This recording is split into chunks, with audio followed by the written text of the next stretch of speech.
So, good afternoon, everyone. Thank you for joining us today. My name is Karina Urquhart. I'm the Executive Director at BIC and your host for this session today. So this BIC Accessibility Brunch, which is all about accessible websites, platforms and packaging. We'll be looking at the user journey from browsing through to delivery of the item, whether that's a digital book or a physical book, in light of the requirements for websites in the EU Accessibility Act. So some housekeeping just before we get started.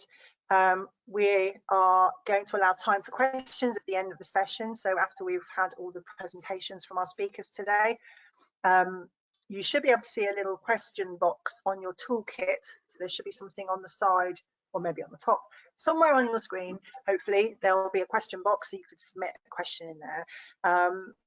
You won't be identified in the recording, so I won't call out names or anything like that, so you will be anonymous. So please feel free to make the most of the speakers' knowledge that we have with us today.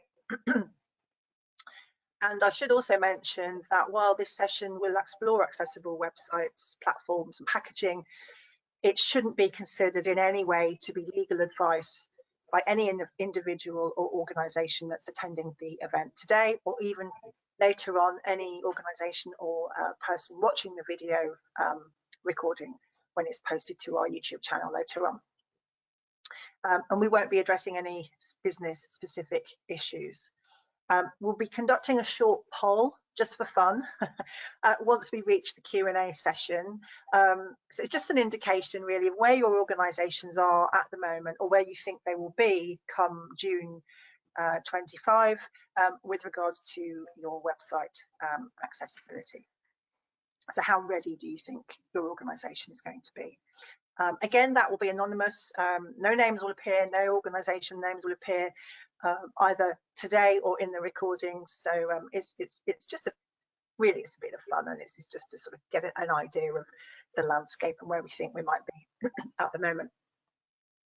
A gentle reminder that BIC is a neutral membership organisation, and as such we politely ask that all attendees and all speakers avoid any conversations or questions that might be considered to be commercially sensitive or anti-competitive. We'll be sharing the slides later on, so if you don't get a chance to make a note of any links that you might see or any information that you might see, don't worry, you'll get the slides. As an attendee, you'll get the slides later on. So that's enough housekeeping for one day. So if we now go to the agenda, so brief, short agenda, just to give you an idea of the running order. So we'll start with Robin, Head of Inclusive Design at the Royal National Institute for Blind People, followed by Sydney Allen, Product Manager at GlassBoxx. And then our final speaker will be Virginie, Bouilhac, Director Content Management at Rakuten Kobo. As I've already mentioned, there'll be a dedicated Q&A session, as you can see, and at the risk of repeating myself, but I just really want to encourage you, please do make the most of our speakers today and submit your questions to them. There's no such thing as a silly question. So, and we're aiming to finish by about 4:30. Although it says 1:30, it should say 4:30. So apologies. Just checking that you're watching. So yeah, finish at 4:30. So then a bit about BIC for those of you who might not be familiar with what we do. So BIC, who are we? We're a UK-based members organisation, and we sit at the heart of the book industry, creating standards, best practices and resources, usually free resources as well for everybody to use. We help organisations become more efficient, save money, become less wasteful and ultimately greener. We hold a unique position of trust, facilitating UK and international industry-wide collaboration to reach agreement on dependable standards and best practices in the supply chain. How do we do this? Well, we do this in a variety of ways. Not least by running 5 strategic committees with our members, focusing on key areas such as libraries, metadata, physical, digital and green supply chains. We offer training events and workshops and execute supply chain related projects for and on behalf of both our membership, but also the wider book industry as well. We also operate 3 industry recognised accreditation schemes. Some of you may be familiar with those already, but you can find out more on our website on the link below there, just on the screen.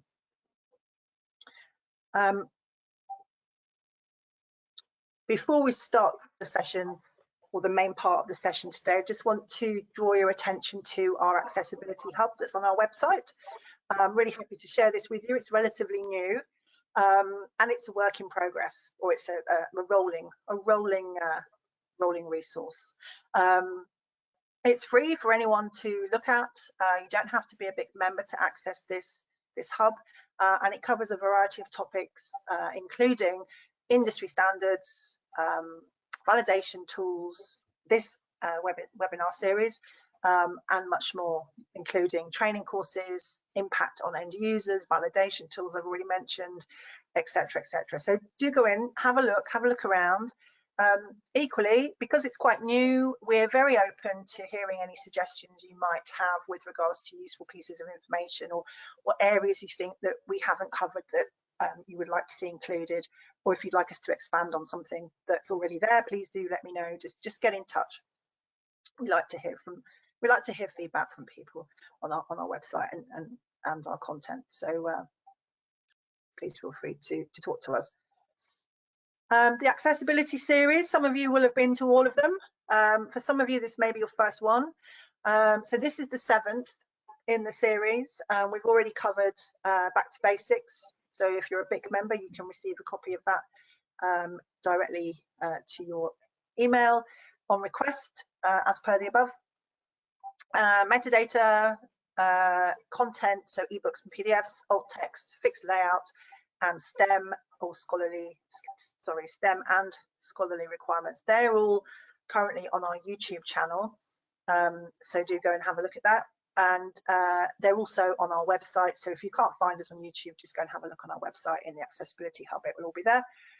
And today is about websites, platforms and packaging, and then to come we have digital audio and then DRM, text to speech and accessibility. That takes us up to April. We may go beyond there as well, because I'm sure you'll appreciate there's a lot to cover. So anyway, that's what we're up to. That's what we've been doing so far. Please do feel free to go and have a look at those. So that's enough about BIC. So back to today's session, which, as you've seen, is the 7th one in our new series of accessibility webinars. Our speakers today are going to guide us through the EAA requirements for websites, platforms and packaging.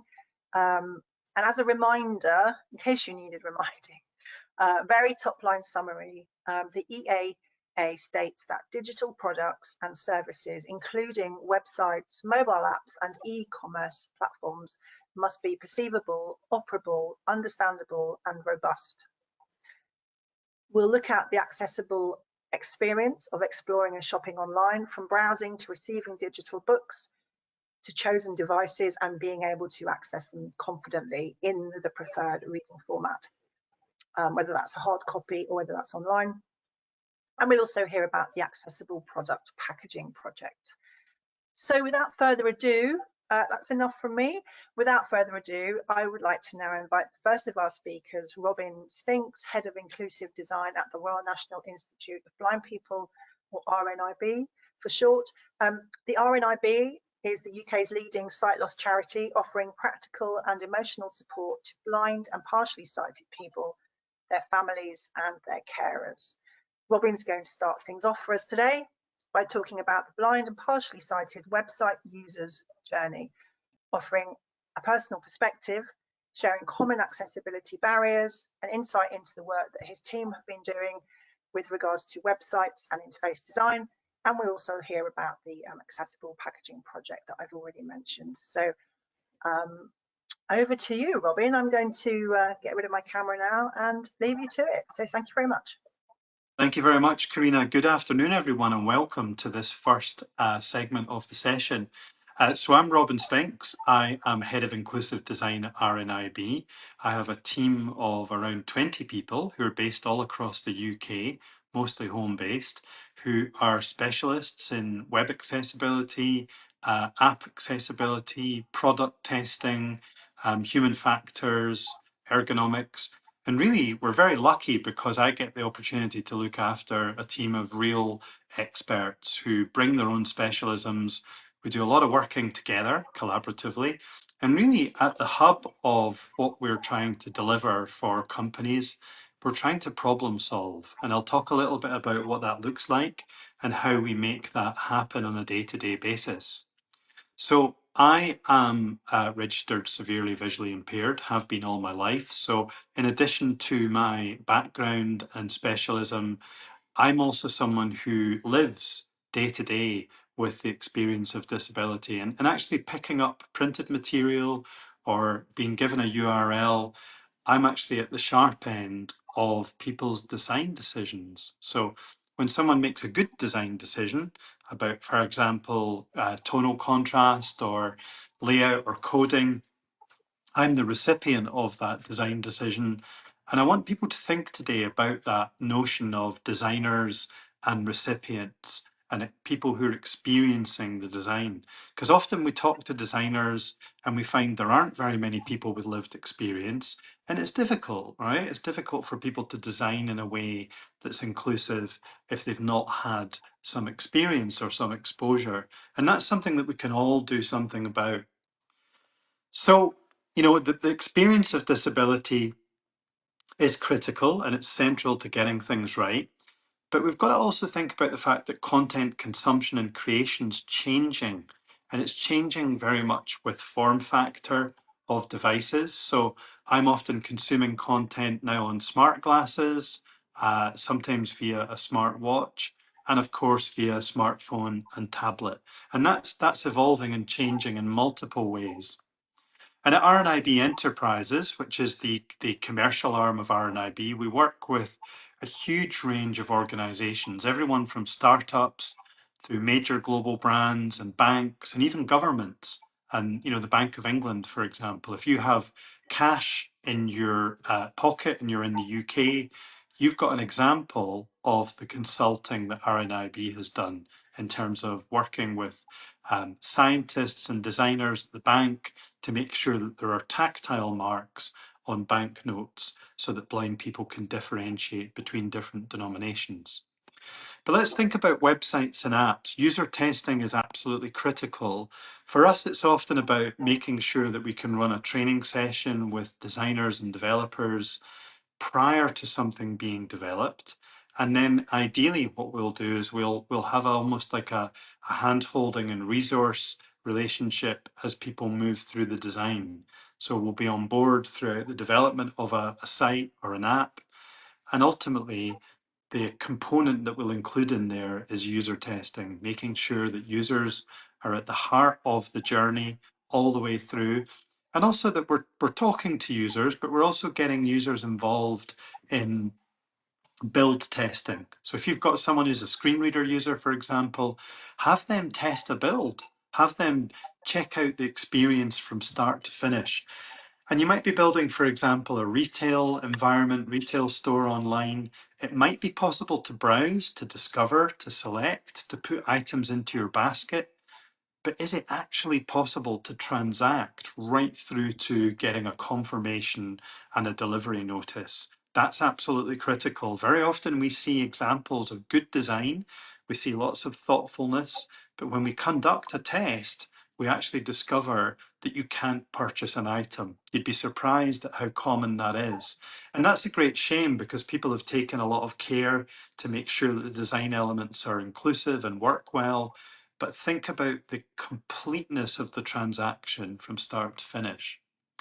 So user testing's got a crucial role whether we're testing and consulting on hardware, software, services, websites, apps. I'd say in terms of websites and apps, it's even more important because you've got so many variables that are changing. You've essentially got a living digital entity that's evolving. The code is changing behind the scenes. People are updating things, perhaps the look is changing. But that user testing is also critical when it comes to packaging. So we're seeing massive changes in the world of packaging. The barcode as we know it, which is around about half a century old, the barcode is retiring and QR codes will take its place. And we've been particularly active on accessible QR codes, working with organizations like Zapper and Navilens to make sure that we can deploy QR codes onto products. Now imagine for a moment you've got a family where someone's got a peanut allergy, someone else is perhaps wanting to watch the number of calories that they're eating, someone else wants to know whether there's wheat in something. The small print that's on packaging is incredibly difficult, if not impossible, for many of us to see and to deal with day to day. So an accessible QR code actually overcomes that problem, and it will basically make everything that's in the small print available to the user via synthetic speech, via their screen reader, or via a web page, for example, where an individual can get access to everything. So imagine how important it is for accessible packaging to become the norm and to become the reality. And that's something that we're working hard across industry to try and make sure that we've got people on board with accessible packaging.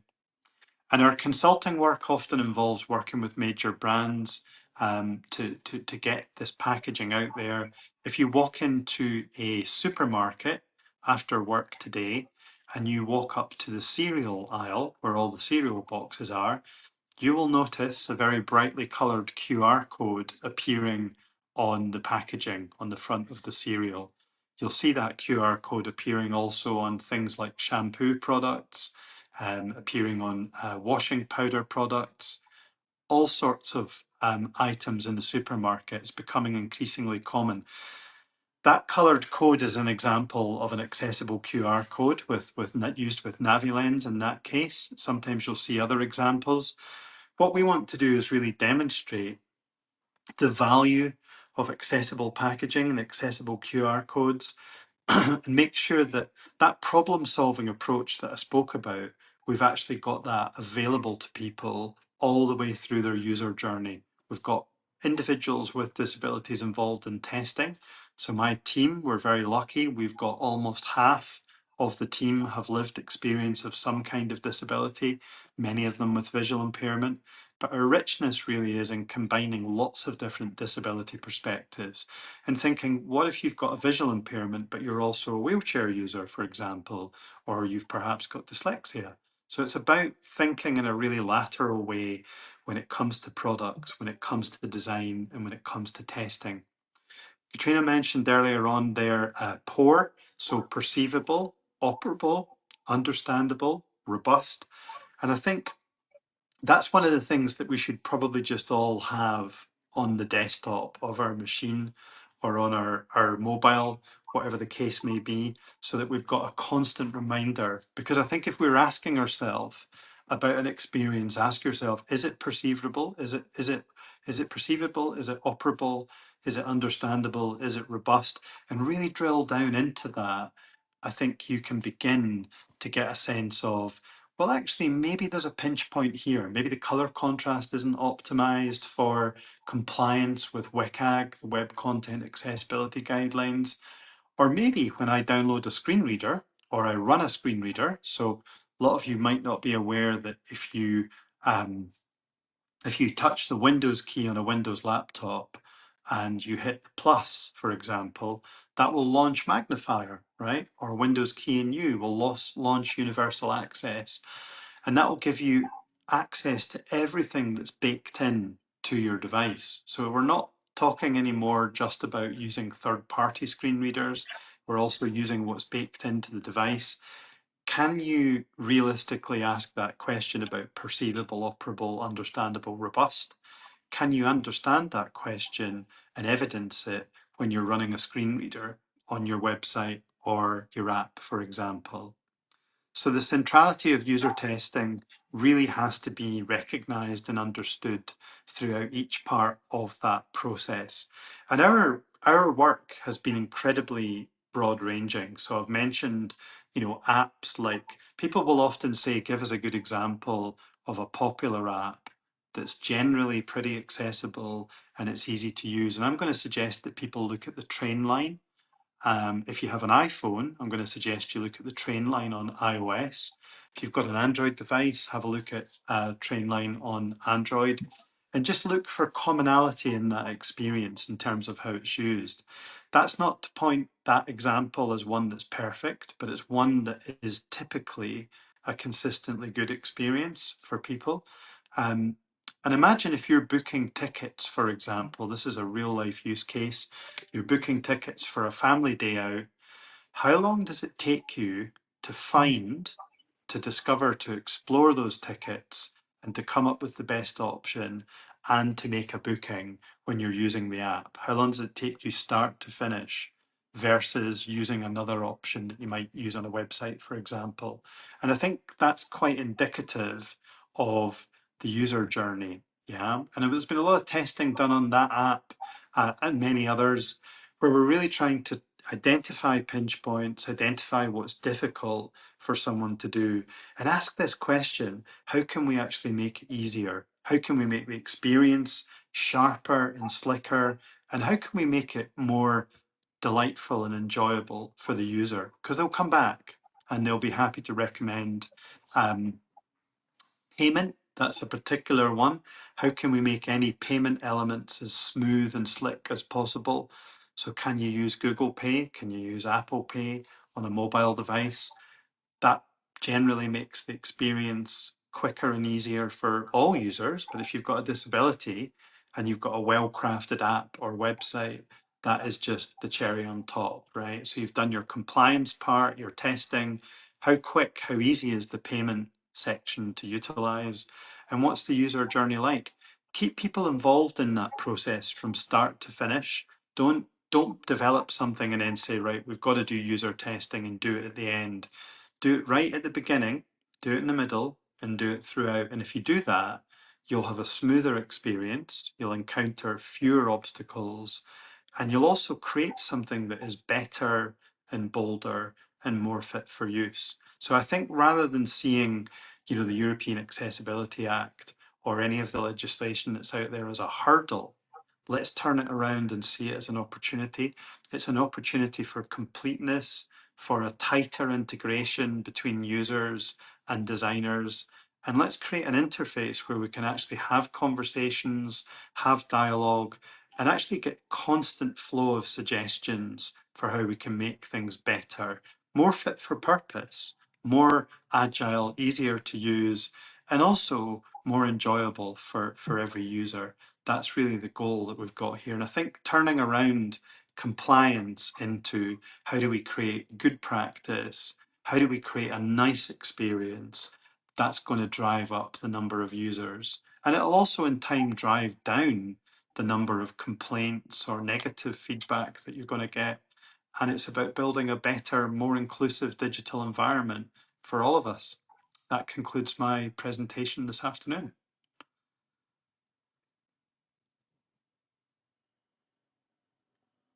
Great, thank you so much there, Robin.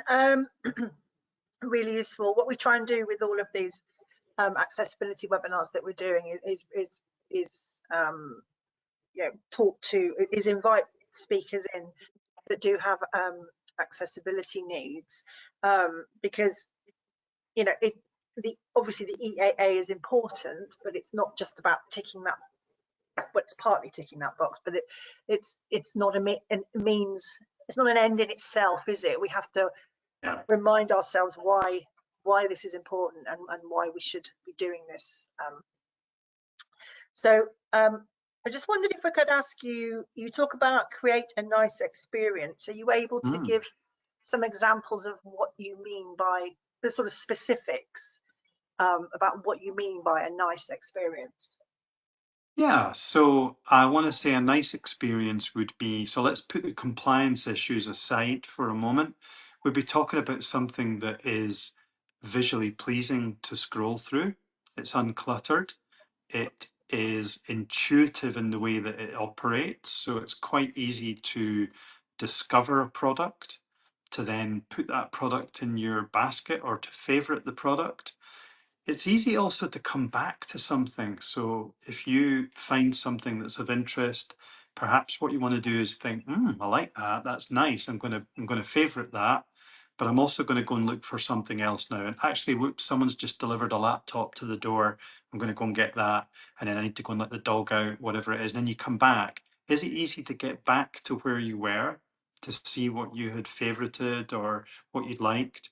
Is it intuitive? Is it a place that you want to spend time, or is it cumbersome, difficult, unintuitive, and you just can't wait to get out of there because it ain't a nice experience?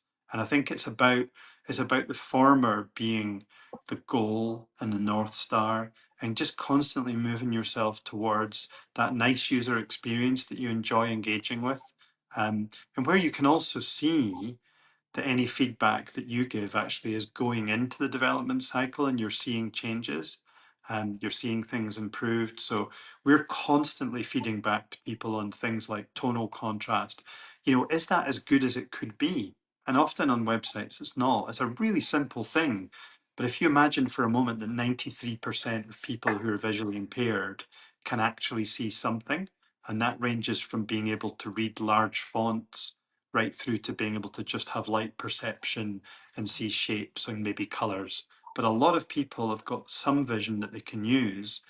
Just imagine the opportunity that there is if you optimize tonal contrast and you create really pleasing reading experience for people, and something that also looks good. And it should look corporate, by the way. It should always be using your house colors. How can you take your corporate colors and deploy them in a way for maximum visual impact, but also maximum accessibility? Yeah. Is there somewhere, maybe a silly question, I've just said there are no such thing as silly questions. Is there some, Yeah, you talk about tonal contrast, are there any sort of how-to guides or yeah. where can people find more information about what's a good tonal contrast? So really bad one. yeah, we've got. Yep, so W3C website, but also if you go to rnib.org.uk, you will find specific resources there. Can I also draw people's attention to the Inclusive Design for Sustainability conference, which we're running next month in Glasgow, rnib.org.uk/inclusive design. Yeah, we'll share that actually, Robin, when we email the slides and the link to the video to the attendees as well, so they've got that in their inboxes. Okay, I've got some more questions, but I'm going to save them until I'm going to behave myself and save them till the Q&A session. Also, just to prompt people that are watching, if don't have to wait till the Q&A session to put your question in the question box, please. As they occur to you, please do put them in. Okay, thank you very much, Robin. I'm now going to hand over to our next speaker, which is Sydney Allen. Some of you may be familiar with Sydney already. Sydney is product manager at GlassBoxx, and for those of you who may not be familiar with GlassBoxx, amongst other things, many other things, they help publishers and booksellers sell digital content directly to their customers via an integrated direct sales platform. In summary, very brief summary, Sydney is going to talk to us about creating an accessible e-commerce website. And she'll be looking at the EAA and WCAG 2.2, universal design, e-commerce design, and much more. And she's going to do all that in about 15 minutes. Over to you, Sydney. I'm going to take my camera off now and mute myself, so you have the whole screen. Thanks so much.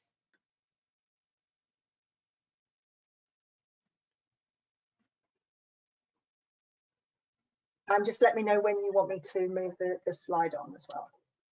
Fabulous, thank you. Great. Hi everyone, I'm Sydney, and as Karina said, I work as the product manager at GlassBoxx, where one of our services is actually creating and maintaining e-commerce websites for our publishers.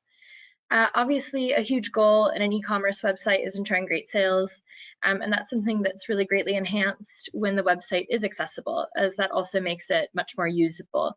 So that's what we're going to be focusing on in this talk today. Next slide, please. So over the past year, there's been a lot of questions and I think a lot of uncertainty regarding the upcoming European Accessibility Act and how to best approach that. But thankfully, they have decided to use WCAG to define the actual accessibility requirements, which provides a really good framework. So at first glance, for me at least, WCAG felt really dense and like it was a lot to go through. But once you break it down, it can actually be quite clear and actionable. So that's what I was going to try to do today for WCAG and e-commerce. As a quick overview of the layers of guidance, at the core there are 4 main principles which have been touched on earlier today as well, and that's that the site is perceivable, operable, understandable, and robust. And then under each of these principles, there are a few guidelines and then specific success criterion, a few of which we'll be touching on today. And then finally, there are the sufficient and advisory techniques. But these are quite code and tech oriented, so more what your web developer would be using as a kind of guiding tool as they're building the website. So perceivable, essentially this just means that you want all of your content to be accessed by any of the senses, like sight, sound, and touch. Whereas operable is focused on making sure your users can interact with the system regardless of the navigation style. So some might be using their mouse, others might be using keyboard-only navigation, and others might be using assistive technology like screen readers. So your site needs to be able to be interacted with in any of those formats. And then you've got understandable, which is pretty much what it sounds like, just making sure all of your users can easily understand the content that you're putting up there, and that it's quite predictable as well. And finally, robust. So this just means that it should work across as many devices and browsers as possible, as well as being compatible with assistive technology. And next slide, please. I've also included a quick slide on universal design. So this just has the 7 principles of universal design. And I think this is quite helpful because the EAA actually highlights universal design throughout, mentioning design for all. And this is, I would say, a slightly different approach to just accessibility, where universal design aims to remove any barriers for all users, whereas accessibility offers the accommodations for those with disabilities. So ultimately, all of these should be taken into account as you're building your website. You should be thinking about universal design, accessibility, and inclusive design. So you're building the best kind of website and products for a global audience.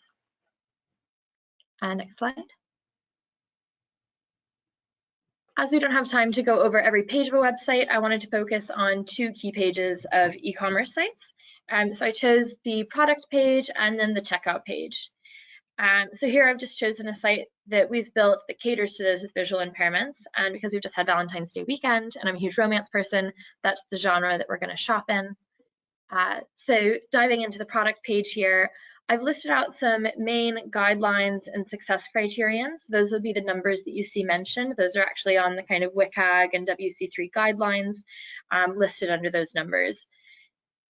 So for the product page, ultimately it just needs to be distinguishable. So this is covering elements like your color contrast, making sure the text spacing is falling under those WCAG guidelines, that your page is reflowable up to 200% zoom, and you're still able to see the information in a really understandable way.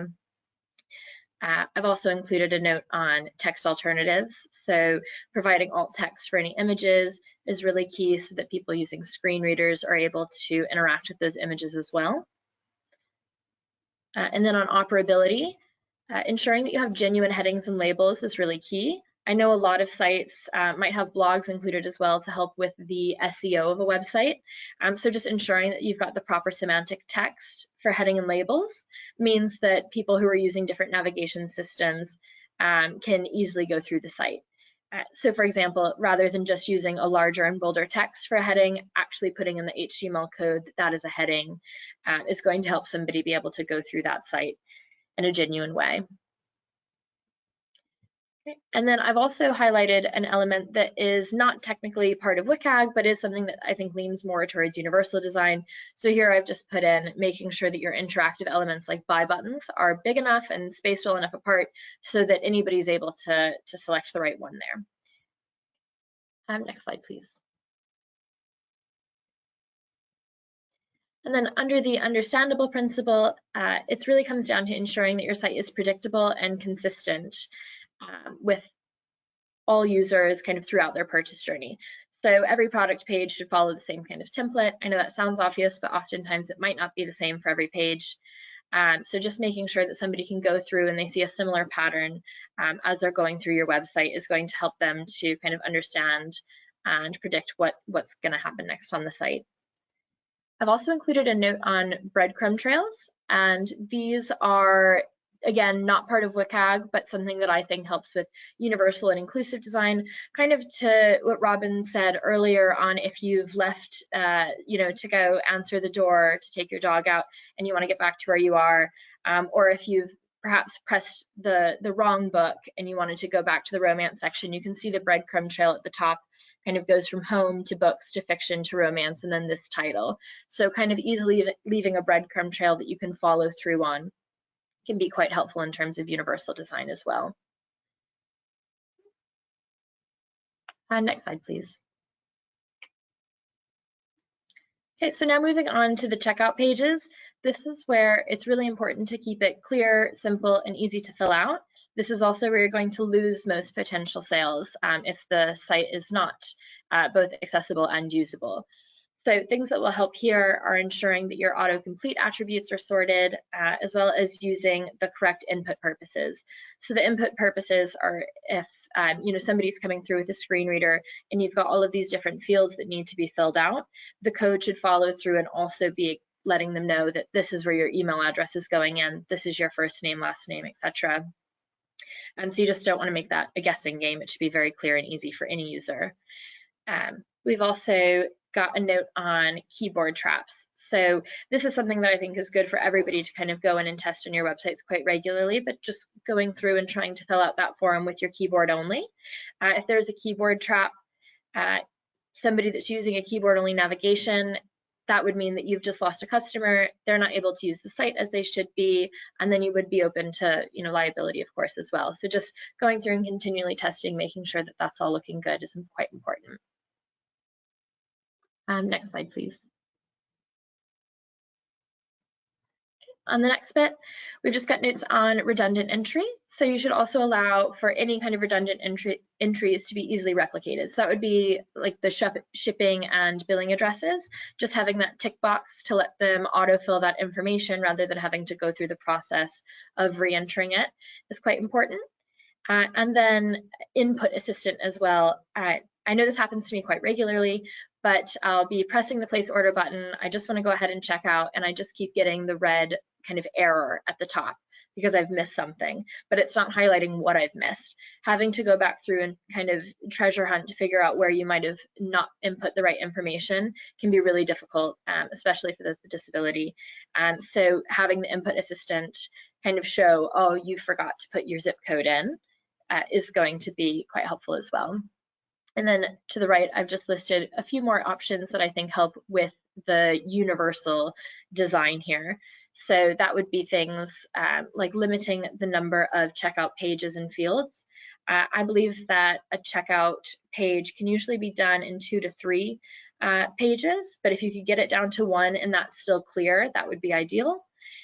Also limiting the number of fields that you have here. So not trying to ask for any information that might not be extremely necessary, really driving it down to that first name, last name, shipping address, and card number.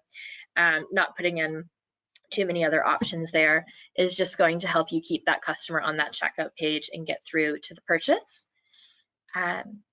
Also offering multiple payment options. Nowadays, somebody might have their card saved with Apple Pay, Google Pay, PayPal, Stripe, there's just so many.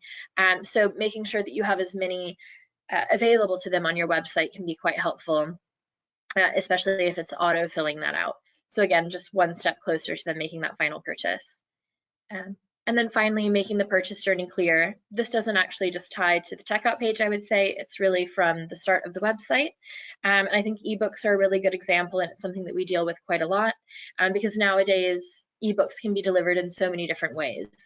And that's not something that the customer should find out once they've placed their order and paid their money. I think it's much more helpful if they know, when they go to the ebook page and then they see it as a note on the product page, and that follows through to the basket and the checkout, and just kind of making the customer aware of how they're going to get that product. Is it being delivered, through an app, as a downloadable PDF, as an email? making sure they're aware of that is going to be quite helpful. Next slide, please. Okay, so now I've just included some questions on what you could be asking your web developers in terms of accessibility and building an accessible site. This could be for members on your team that are building the website, or if you're wanting to work with any third-party organizations. I just think this is a good set of questions to kind of have that initial sense check and make sure that you're all on the same page with the EAA and accessibility laws. So the first question there is just, how do you test for accessibility when building websites, and what tools do you use?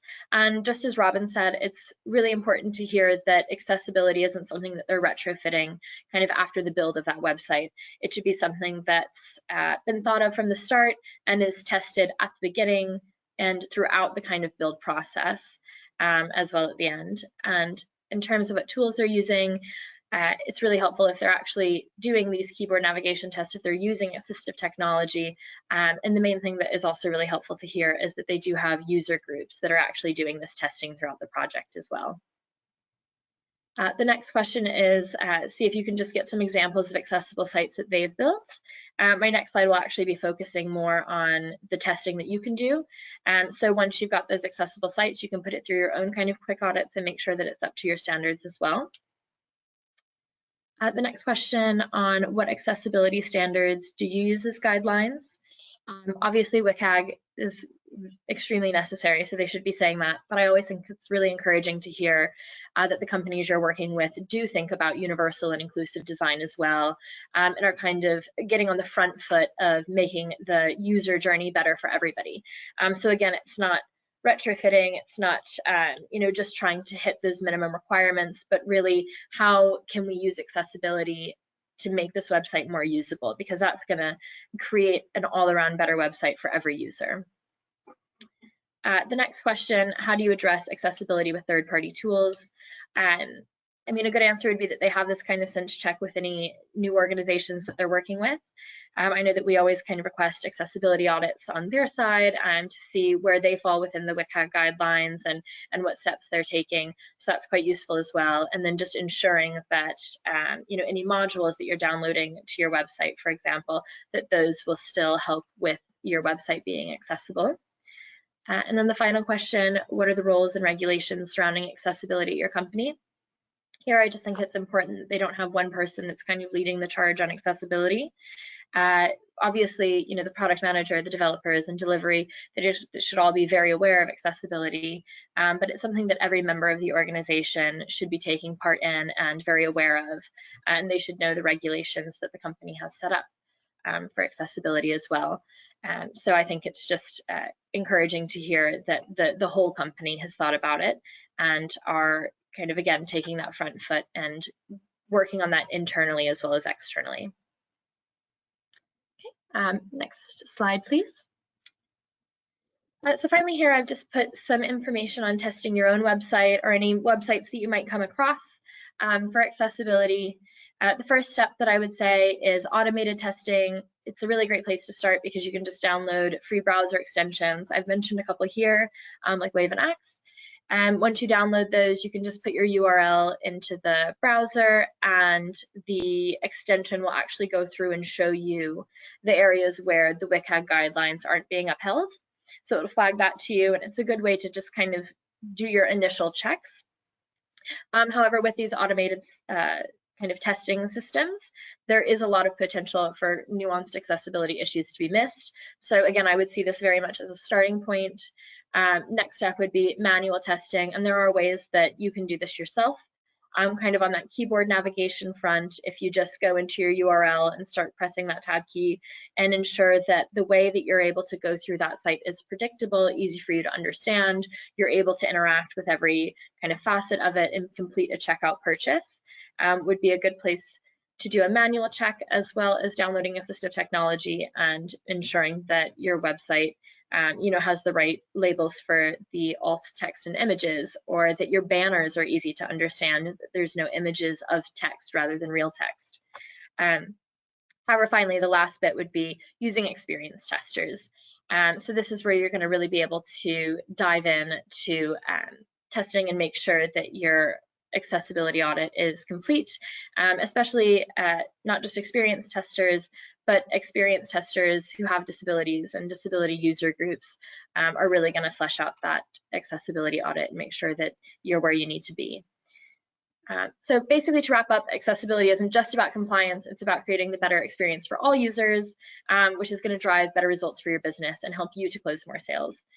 So by keeping the WCAG principles in mind, asking the right questions, and actively testing and retesting your website, kind of seeing accessibility as a program, not just a project that you need to tick off, I think that can really help to ensure that your e-commerce site isn't just legally compliant, but also really user-friendly and inclusive, which is going to benefit everybody overall and hopefully help you drive up your e-commerce sales.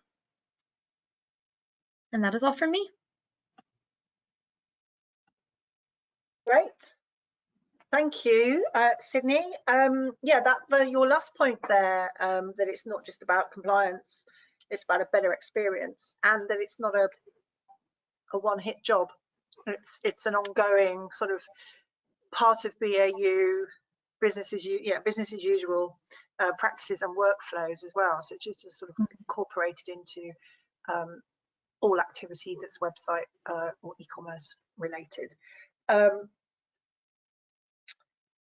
I'm going to save it to the Q&A actually, because otherwise it will be just you and me having a conversation. So I do have some questions, but I am gonna wait. So yeah, so thank you. That was a really useful. I'm sure our audience will have found that a really useful, quick guide on how to build an accessible website. I made it sound so easy. Okay, so I'm going to invite our final speaker today, if I may. So I'm going to ask, so thank you for that, Sydney. I'm going to ask Virginie Bouilhac to put her camera on and join me on the virtual stage. Virginie is Director of Content Management at Rakuten Kobo. And I'm sure everybody on this call already knows, but Kobo is a global digital content, retail and subscription organization. I was trying to distill it into one sentence, which was quite difficult. So I hope that's acceptable, Virginie. And I'm sure everybody's very familiar with Kobo anyway. It doesn't really need an introduction. So Virginie is going to talk to us today about what they're doing or have already done with regards to their website.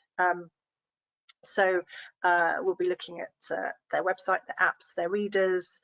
I think we're also going to see a bit of packaging, accessibility packaging as well. So without further ado, I'm going to hand over to you, Virginie. If you would just like to tell me when to move the slides on, I will do that for you. Otherwise, I'm going to leave the virtual stage to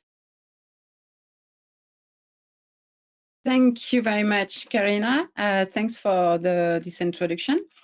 So yes, I'm Virginie Bouilhac, Director of Content Management at Kobo. And I'm working on accessibility since many years already. The scope of my work is mainly to focus on publisher support and education. I try to help them to be aware of what needs to be done and what is the timeline to meet the requirements for next June. But today we'll talk about websites and packaging. I won't go too much into technical details because it would be beyond my expertise, but I will briefly present what Kobo is doing to meet EAA upcoming requirements. So next slide, please, Karina. Thank you. So I will give you a high-level overview of where we are about the website, then what we will modify for browse and search. Then I will briefly talk about apps and e-reader, packaging, and customer care. Next slide, please. So to go into more detail, first of all, about the website. So our bookstore, the self-publishing Kobo Writing Live platform that we have, and all the device store are all following the WCAG 2.2 AA. So Sydney detailed this perfectly, so I won't elaborate on this one. But we are now developing a new design system to make sure that new pages and components are accessible right from the start. Years ago, we did an audit, an accessibility audit of our bookstore, and the returns were very interesting. So we realized that it was not that easy to navigate, that getting to the cart and more globally our purchase path was not accessible enough. So further to it, we decided to start working on accessibility. And we updated a few features like color contrast. We improved functionalities for keyboard navigation and screen reader. We improved spacing, naming, and labeling, and other navigational elements. Currently, we are working on our purchase page, which is already accessible, but we are trying to improve how we display the shopping cart. Next slide, please. In regards to browse and search, the plan is to add a filter option for accessible content in order to allow customers to find accessible books more easily. So basically, it would be a checkbox in order to only show the books which we know are accessible based on the publisher metadata. So what they send us through Onyx, we just rely on what the publisher is sending as an information in the metadata through Onyx. So this is a very important point because this is supposed to be displayed on the product pages of the book. So all the detailed accessibility features. And this is really important because we have to rely on what the publisher is sending. So this is the reason why our communication with them and the other work we are doing with them is very important, because by talking to them, explaining the importance of giving accurate and relevant metadata in terms of accessibility, they will understand this is key for end user and customer satisfaction. Next slide, please.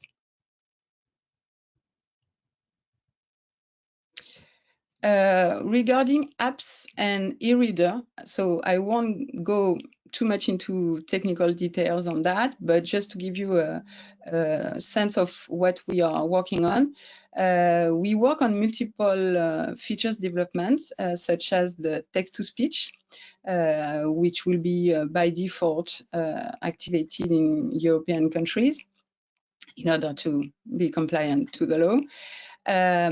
We are working on Smile support on apps and e-reader, on screen reader support, also on annotation, accessible annotation improvements, in order it's perceivable and navigable for user with screen reader. And we are also working on multiple other remediations for accessibility issues that we identified.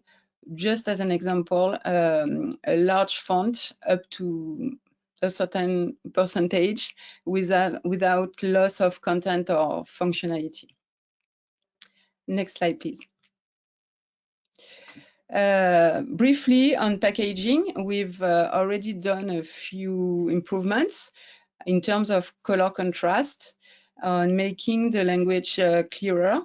We also worked on an accessible product documentation. So we will have multiple downloadable formats with adequate font size and contrast.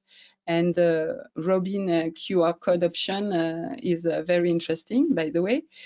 But we are still exploring more accessible packaging options, such as include Braille to point out key features, or any options to make it more easy to manipulate.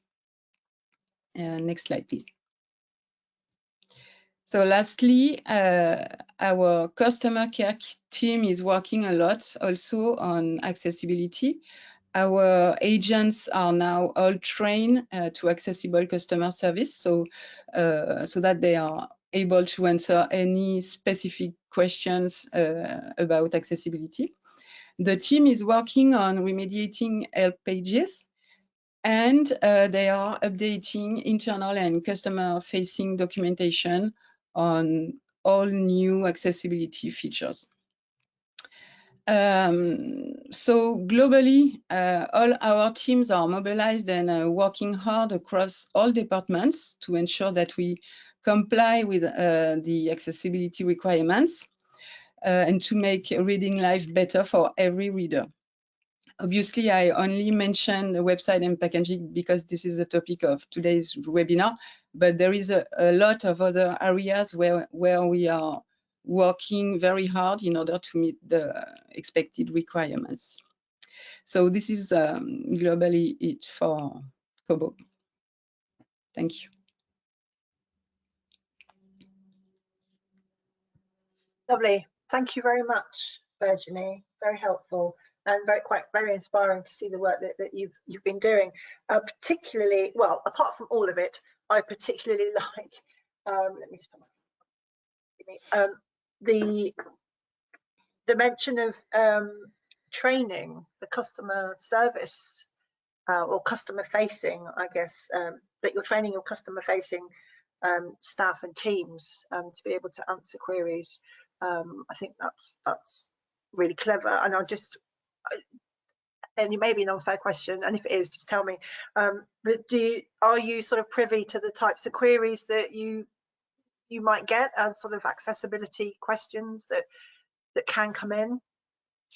Yes, and we are developing documentation, internal documentation for them, for the customer team, but also on my team specifically, we have developed or produced some FAQ document that we can provide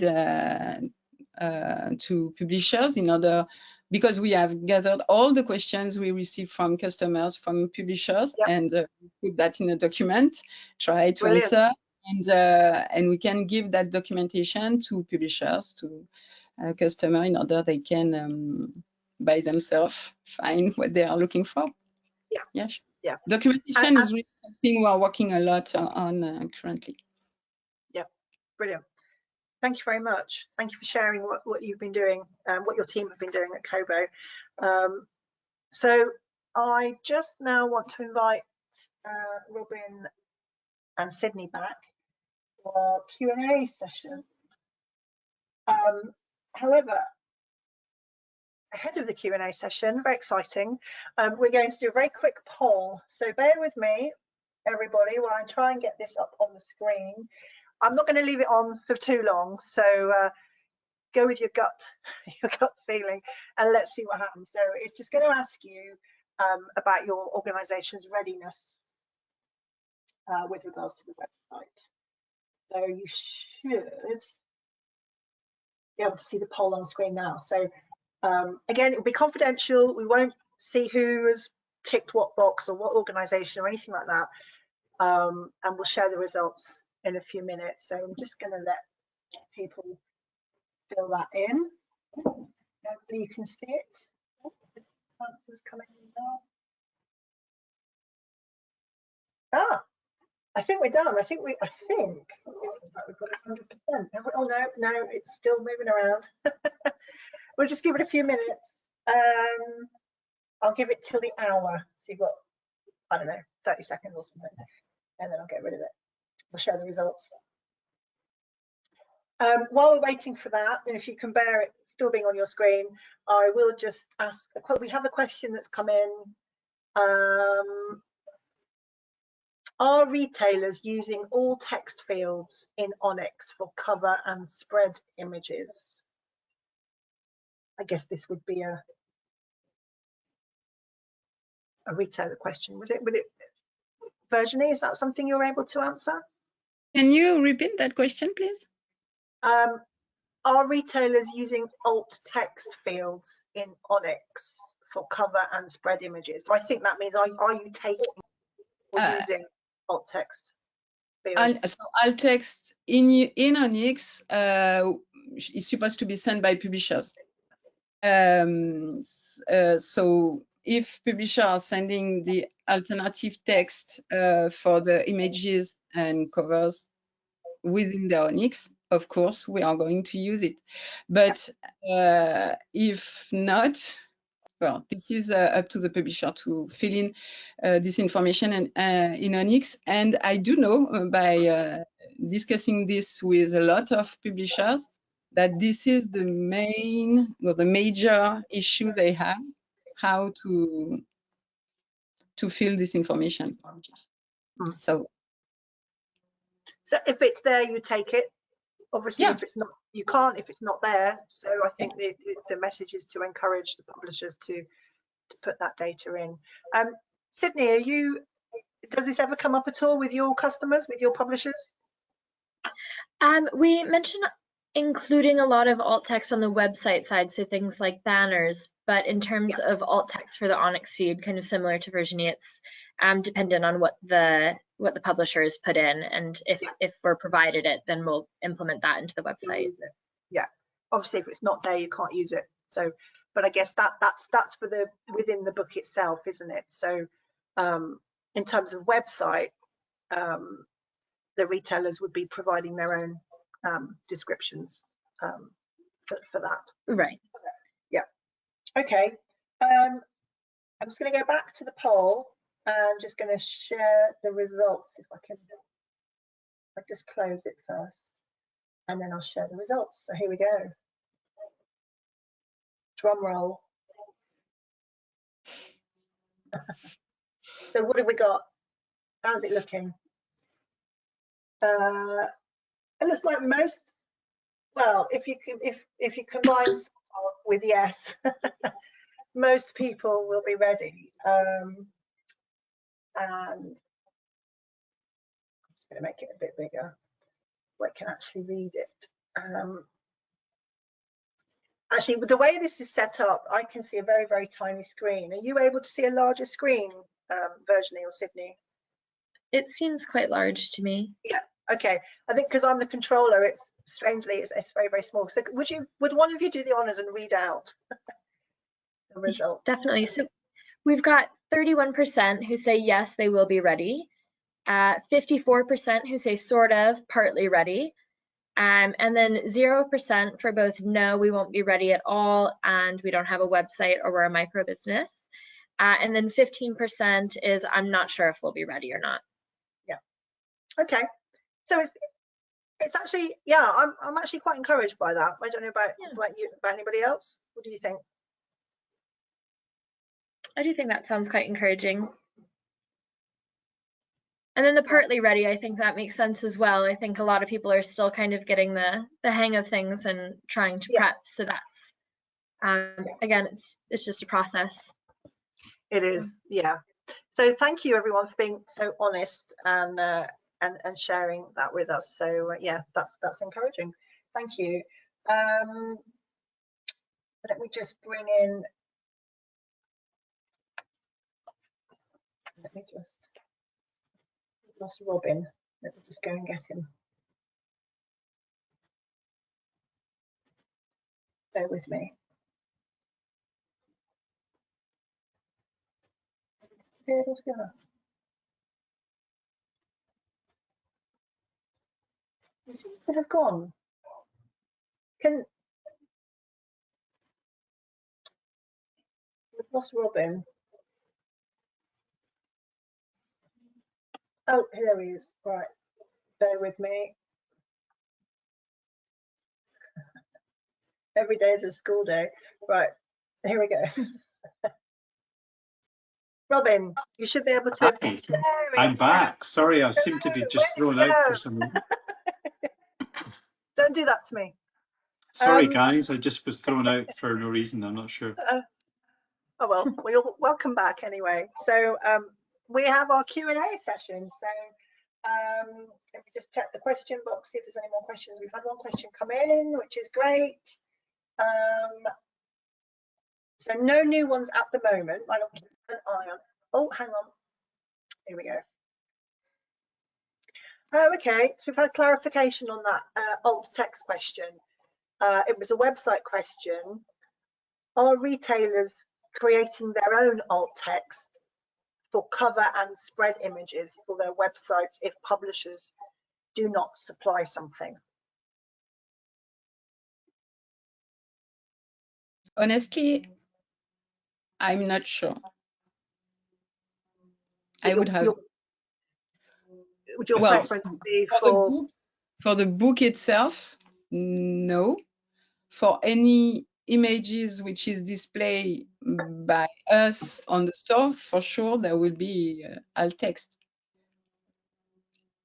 But for the books, as all the metadata are coming through Onyx, we are not going to replace or create any descriptions for them, because this is their content. But if you have a cover image on your website and it doesn't already have the alt text, you will provide that? I guess so, yes. But I would have to double check because... Yeah, fair enough. Fair enough. Thank you. And Sydney, is that any different to your first answer, or? Yeah, I think we typically are building the sites for publishers to do it directly. So it would be publisher by publisher. It's something that we're always encouraging, and that the alt text is always kept up to date. Yeah. Okay. We have a question for Robin. Let me just pull that out. The Navilens or QR code technology looks amazing. Is it in active use for packaging? Googling It is. Suggested it was still in trial. It's in active use for packaging, so you will find it on multiple brands, Fairy, Kellogg's, Pantene shampoo. There are lots of products now appearing.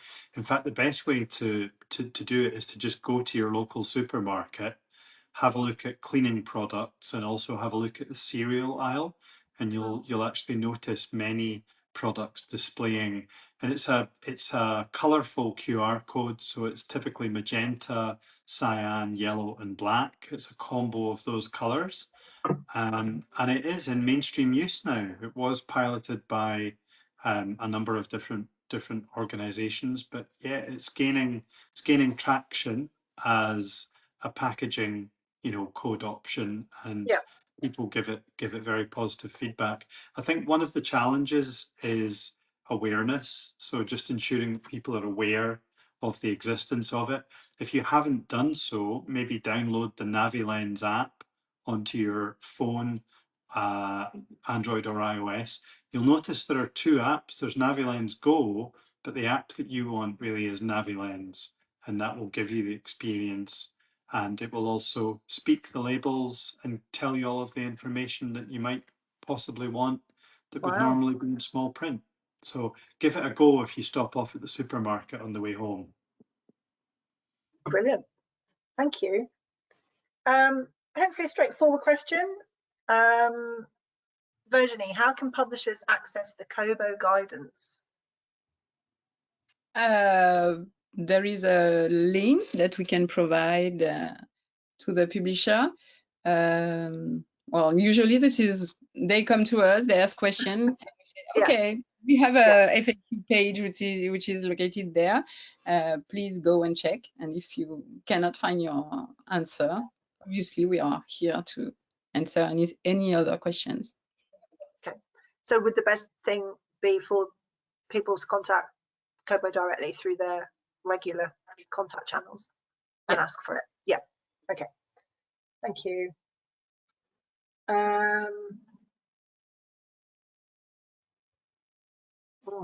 Interesting question. I don't know if we have the answer. Does the book cover count as packaging from the perspective of this legislation? Bear in mind, we're not lawyers, and nothing that we say can be taken as legal advice.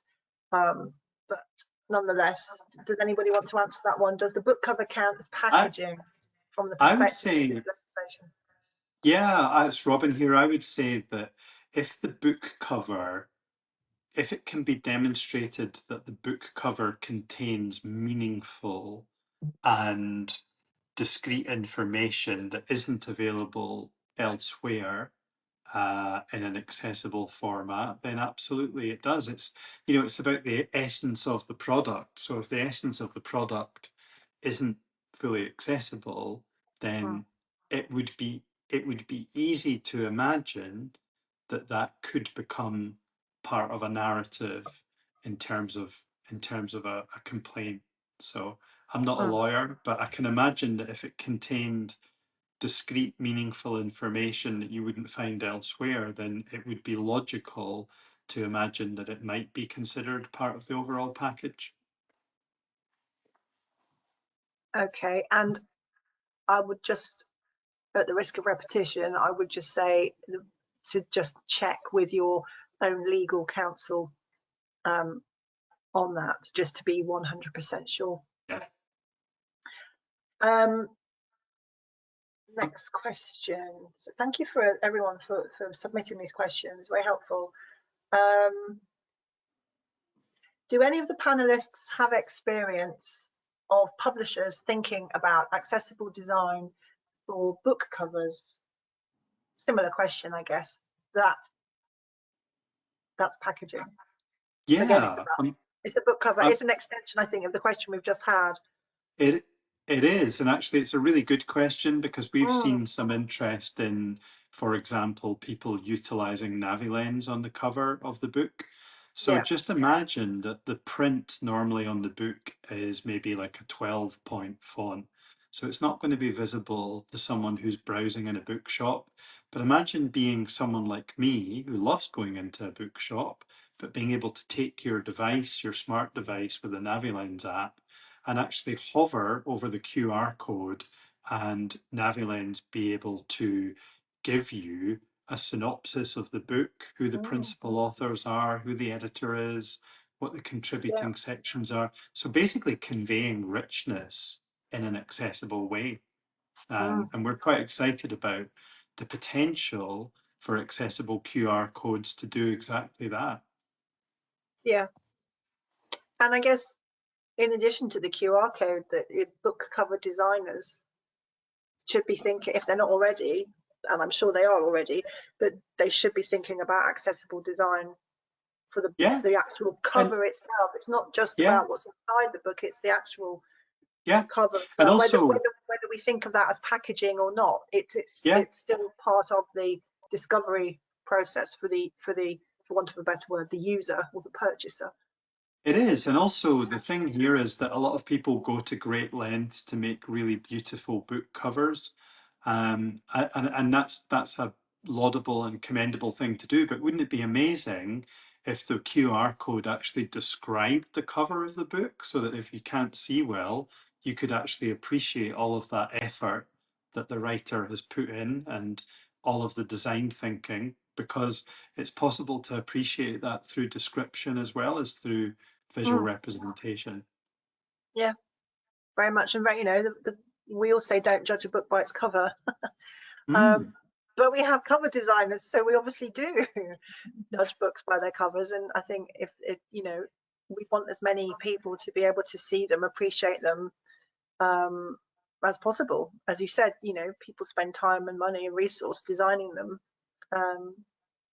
so they should be designed with everybody in mind. Yeah. So I'll just wait for some more questions to come through. I have some that I wanted to ask anyway. Accessibility statements. So, Robin, I wanted to ask you first this one. Are these useful? Would you recommend, I'm being devil's advocate really, would you recommend accessibility statements on websites? Do you find them useful? Do you think visually impaired people would find them useful, and if so, how best to write them or present them?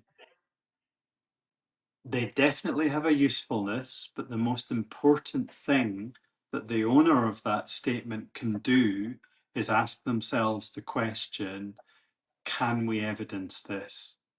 Do we live up to it? Can we aspire to achieve what the statement says? And I think if you can, I think it's a great thing to have there. And I think if you can't, then I think it begs the question, how can you move further along that journey we can help you to do that, and other organizations that work with companies can help you to do that. But that would be the most important question, is how much can you live by that statement? I think putting it there because it's a good thing to do, that's probably not a good idea if you're not able to live up to and evidence the sentiment of that statement. But in principle, absolutely yes. And what type of things in that statement would you find useful to know? I would find it useful. Do you look at them? Do you use them? Do you? I, from time to time, do look at them, and actually we're asked sometimes to look at them as part of consulting. So I would want to see how, if there's an accessibility statement, what have you done to demonstrate that you have engaged with, consulted, and listened to, and taken on board the recommendations of users with a range of needs? You know, what has that looked like? Have you held a workshop? Have you done stakeholder sessions with your designers? You know, are you proactively living the principles of inclusive design? Are you creating designs that are truly accessible by everyone?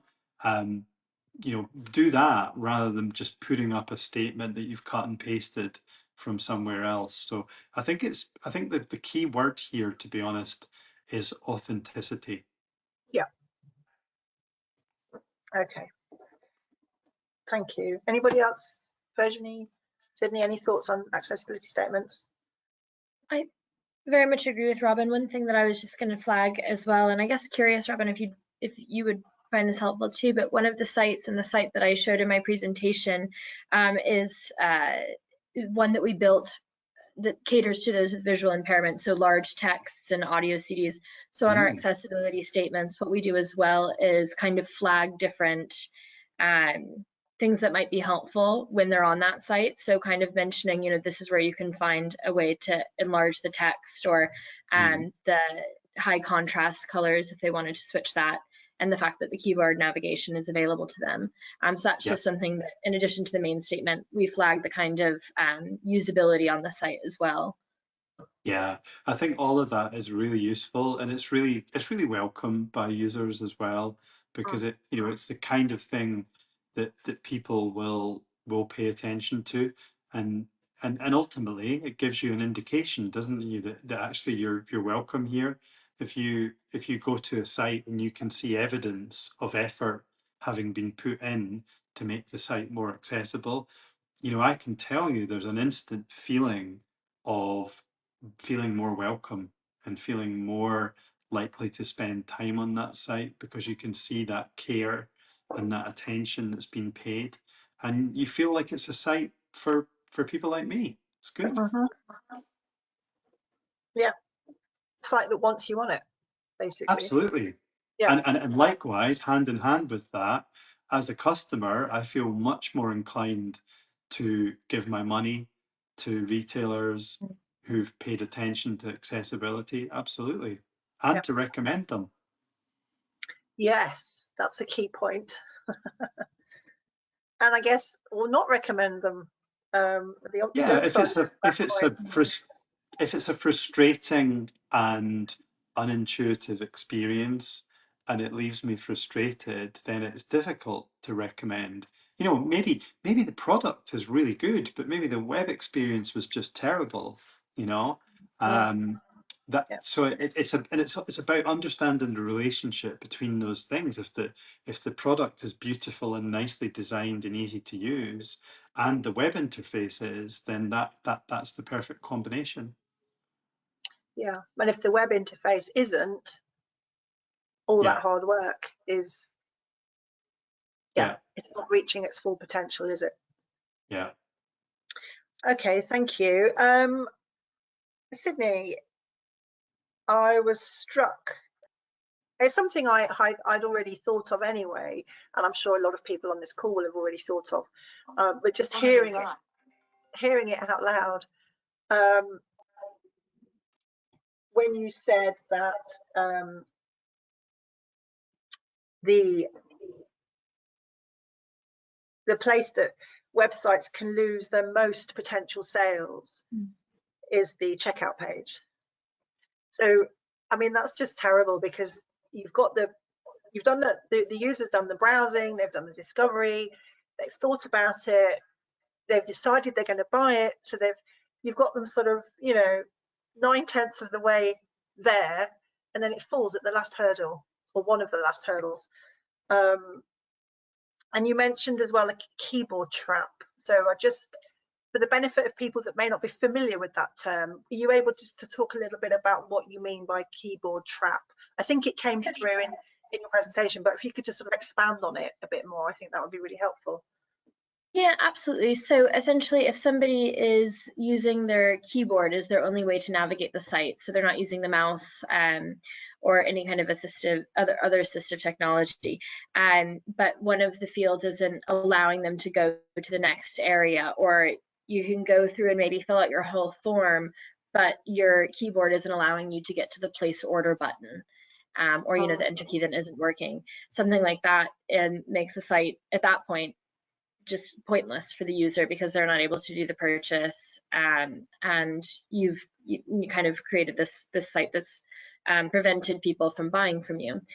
So it's just important to kind of regularly test and make sure that everything's working there. And that's, I think, keyboard navigation is one that we can all really easily test on the kind of day-to-day. So always good to do some checks and audits on that. Okay, thank you. Virginie, I want to ask you, there's two things I'd like to ask you. First one is, what would you say was the biggest challenge? Because when you were talking about the changes to your site, you were talking about an existing site. So this isn't about creating an accessible website from scratch and getting all your ducks in a row, and then off you go and achieve the you know, this sort of optimized accessible site from the beginning. You're talking about looking at an existing website and making that accessible. So what would you say the biggest challenge was for Kobo on that score, in terms of looking at what you've already got and then determining how to make it accessible? So I couldn't tell exactly technically what was the challenges, but because I'm not an expert on website, but what I know is we did that audit years ago, and it took many years to progressively update our website in order to improve some features from time to time, and we did that over the years.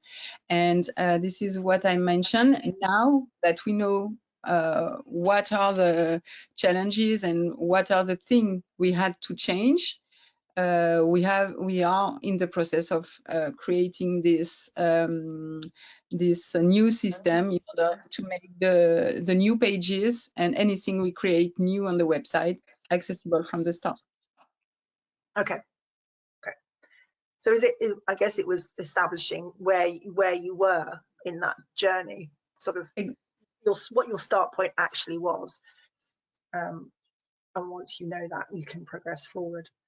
I have a question on sort of testing and WCAG and everything else. So it came in before the session, actually. So I'll just read it out. Legal obligations and standards like WCAG are very important benchmarks for accessibility and can help organizations set goals and push change in society. But there is sometimes a temptation for some organizations of just working to tick the WCAG box and to lose sight of the importance of website accessibility and making a site that is usable for all. So I think this is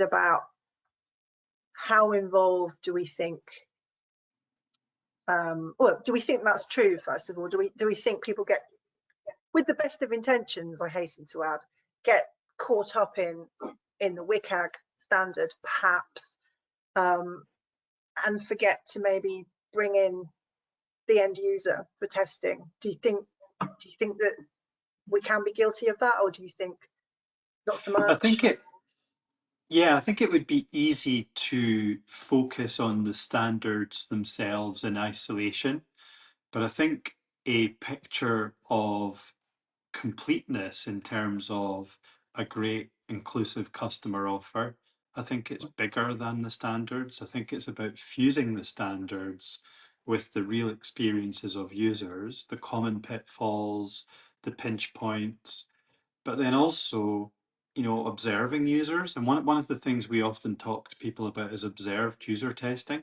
So you can do user testing where you ask people what they did or how they experienced something. But an incredible insight is to do observed user testing where you actually look at what they're doing, because I think we're kind of programmed to behave in certain ways, and sometimes we don't report things that we actually do, right? So here's an example of this. I've got low vision, and in order to read a screen, quite often what I'm doing is looking slightly to the side rather than straight ahead, and that's so that I can achieve my best viewing angle. Now, there are insights like that that you can learn when you watch people, right, with their consent, of course, that actually enhance the insights that you get when you actually ask those individuals questions. So I think, yeah, the standards are a key instrument without a shadow of a doubt, but I think a fuller picture of creating a really nice inclusive experience is about fusing the standards with testing and with observed user testing, and also the interplay between the feedback that you get and the designers who are ultimately coding and building the assets. Okay. Did Virginie and Sydney, do you have any thoughts on that? Yeah, I mean, just to the statement that you had read earlier, I think that it is really easy, as Robin said, to get caught up in the, oh, this is something that we're needing to do by this deadline. But I think what's the more encouraging way to look at it is that truly, if your site is more accessible, it's making a better site for everyone, and it's going to help so many more people interact with it. And I know when we see that kind of usability go up, when you make the changes to the purchase journey, for example, customer support requests go down, your sales can go up. So there's such great benefits to it as well. So I think it's a kind of better way to think about it as we move towards the deadline. I agree. Virginie, did you want to add anything? Yeah, I think at Kobo we have the chance of having an incredible team, accessibility team led by Wendy Reed, and she's on top of this kind of problem. So she is always making sure that customers is not forget within the process of developing everything that we are developing. Yeah, brilliant. Thank you. And I have one last question. It's going to start, I'm going to aim it at Virginie first and then open it up. Virginie, you mentioned, and I think this is really, really important, that your website now, is it now or in the future? I can't remember whether you said it was already in place or if there was an intention to filter to filter products, to be able to filter digital content by the accessibility features that are coming through via Onyx through the metadata. Yeah, it's in the future, not ready now. It's in the future, okay. So I guess if a publisher isn't filling in those accessibility fields or providing that information on Onyx, and somebody who's visually impaired or has accessibility requirements says, oh great, I'm going to filter on everything that's accessible, those books without that data will just not come up. They'll be missed. Yeah. Indeed. So this is something we try to explain to publisher in order to have them fill the accessibility metadata, and we are trying, yes, to make sure that the majority of the publisher are aware that this is very important. So indeed, this is by default what will happen. But we are also exploring some options to be able by ourselves to determine whether or not a book accessible, but this is just investigations for now. Yeah. Okay. And I guess the best people that would know are the people that created it, aren't they? Obviously, yes. Yeah. So this is a call out then, I guess, to the publishers to please provide that information as soon as you possibly can. Great, thank you. So that's the end of our Q&A session. I'm sorry if we didn't manage to get to your particular question, but we are out of time, unfortunately. So I'm just going to wrap up and say thank you to everybody. So I'm just going to take the opportunity now to thank everybody for attending today. Thank you for staying with us. We are just fractionally over time.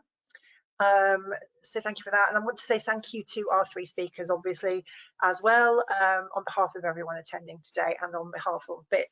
So thank you, Robin, Sydney and Virginie, for taking the time to not only come and speak today, but also to prepare and also rehearse as well. So thank you for putting that time aside. We're going to make all the slides available, as I've already said at the start of the session, but just as a reminder, we'll make those slides available on our website soon, but you'll also get an email most likely next week now, given that we're almost at the weekend, something next week, and we'll also send you a link to the recording as well. So that recording will go up on our YouTube site too. So that will be publicly available in about a month's time. And if you're on our mailing list, you'll be notified when that's ready as well. So again, to our attendees, thank you for coming today. Thank you for sticking with us.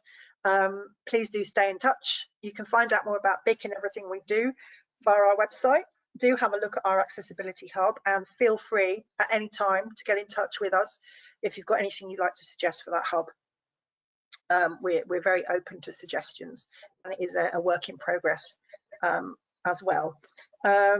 So that's it for me, and I hope you found it informative, and hope to see you at another BIC event in the near future. So take care until then, everybody. Okay, bye bye. Thank you. Bye. Thank you.